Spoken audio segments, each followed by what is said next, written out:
exhaust wrap over there on the left from the same car. Yeah.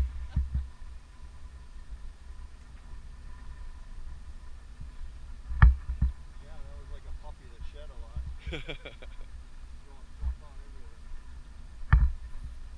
So, me driving the pace car last year, I got to actually use it on pace duty sometimes last year. I didn't get to this year. This section was actually one of my favorite sections. I like the quick switch back to the really super long right-hander. I really enjoyed driving that in the pace car. So much so that my new build that I'm building for Lucky Dog, I want to tow the 1,700 miles here to actually race. Oh, and what are you building? I'm building a 2006 Corvette to run in the B class. So you'll take us out next year. Yeah, next year. Take you on, buddy. You should probably rethink that. So. Or do you need a driver? So,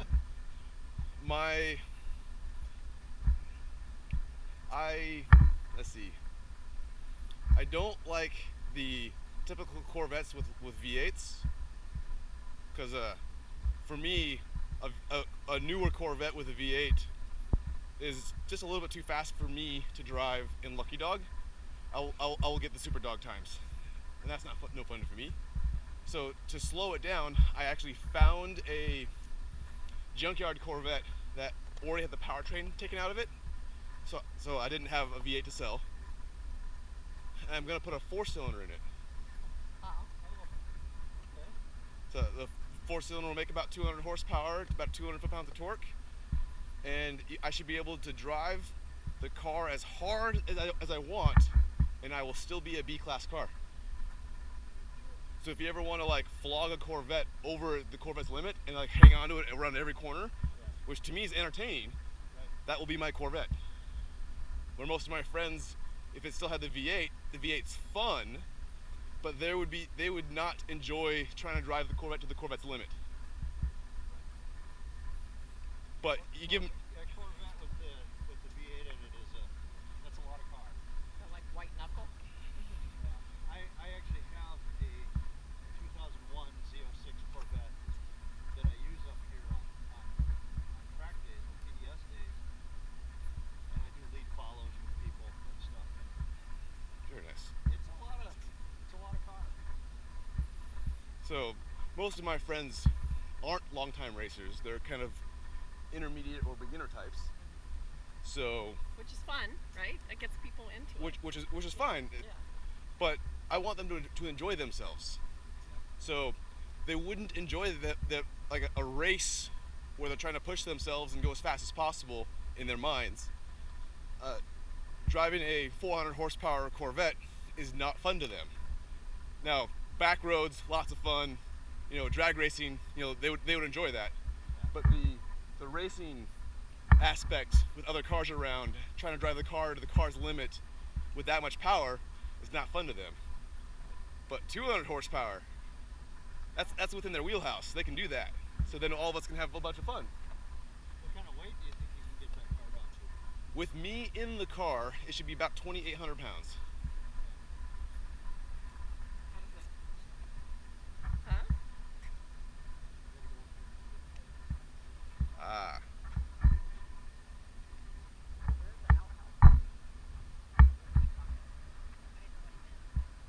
I mean, you have to go around the wall for the outhouse. So at Brainerd, there are two road course layouts. One is the 3.1 mile Donnybrook, which is where we go straight right here. Lucky Dog, and most racing does not use it, right? As far as I know. I've never used that. I see track days use it, but like racing, they always do this layout. More turns, more fun. And we got to lay those cones out. That was our fun time. We helped Andre, the driving school instructor, pick up the other cones and lay out the new cones. Well, it looked like no one hit the cones. So, you guys laying the cones down Yeah, that was fun. was able to keep everyone from going the wrong way. And I'm not sure anybody hit them. It was like back there was making good.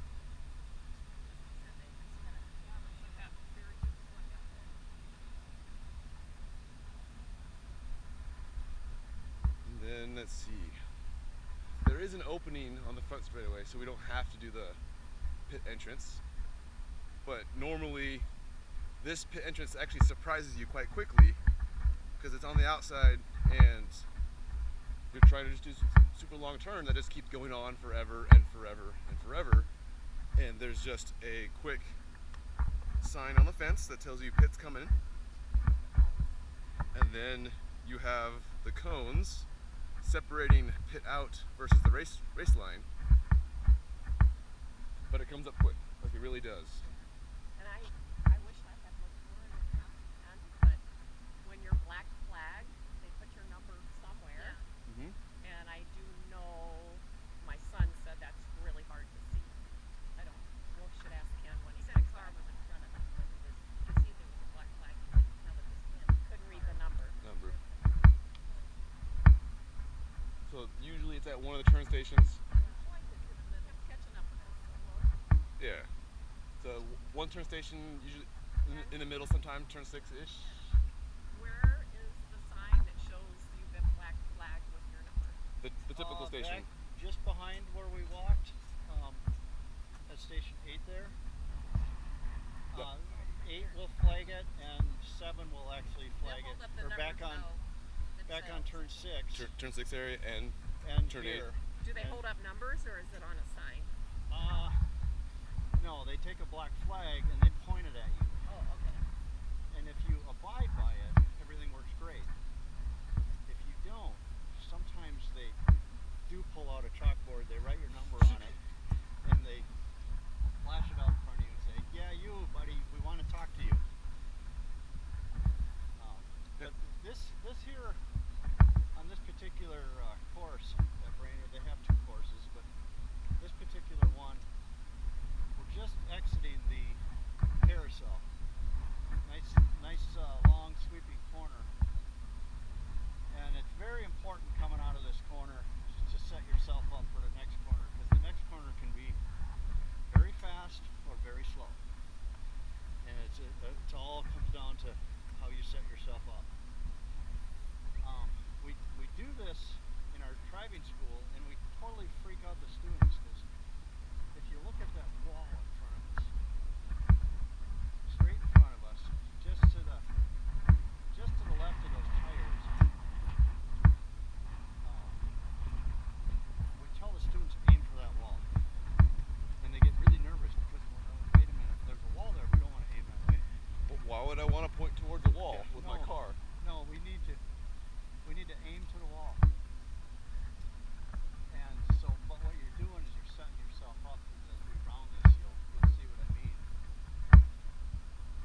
You set yourself up, and you want to have a turn-in point right just beyond these tires a little bit, to where you turn the car back left and set up to go what a lot of us call the combo. Because you're going to go in, you're going to do a fairly snug Left, left right, gear, flicks. and then you're going to flip back right shortly after that. And if you set yourself up to go through that, you can rocket through there. But setup is always very key. I mean, at this point, you can't see all of the left or any of the right. No. You gotta know the track. You gotta kind of know the track. So actually, I come straight for this wall where this signage is kind of wearing off. And when I get to this point, I start turning left. Meanwhile, I'm still looking at that wall. When I take people for rides, sometimes they freak out because they think we're going to go drive right into that wall. But as you can see, as we round here, it's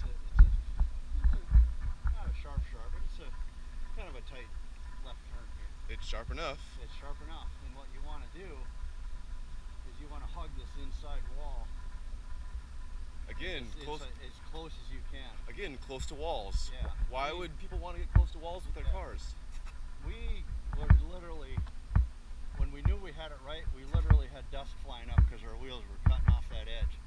But they just took out me right here. They did this. They did this for Superbikes are going to be here next week, and they took this out. This pavement used to go right up to the wall. As you can kind of see the crooked line where they got here. Yeah. They used to come back in here, and I personally like that better in a car. For the cars. But what they've noticed with the bikes, when they come around, bikes they lean a lot. You know, they're leant way over. And what they noticed through some photography is that these guys were just about hitting their heads, their helmets, 2 inches is what we're on the wall. So they cut that back so they could keep the bikes a little bit farther away from that wall. It's probably good to keep the rider safe. But he wasn't prepared for it. So no, I had to kind of relearn that. They just did that last week. Since Yeah. you drove on Monday, right? Or was it here No, Monday? it was there Monday. That's when I started realizing it. But so right here, so you're coming down here and you're trying to aim. Now you're aiming for the grass, and you're carrying a lot of speed because if you hit that one right, you're carrying a lot of speed. You need to let your car stabilize because you're going left and then you're going right. And if you do that too quick, it's easy to snap the car out. And so you come through here, and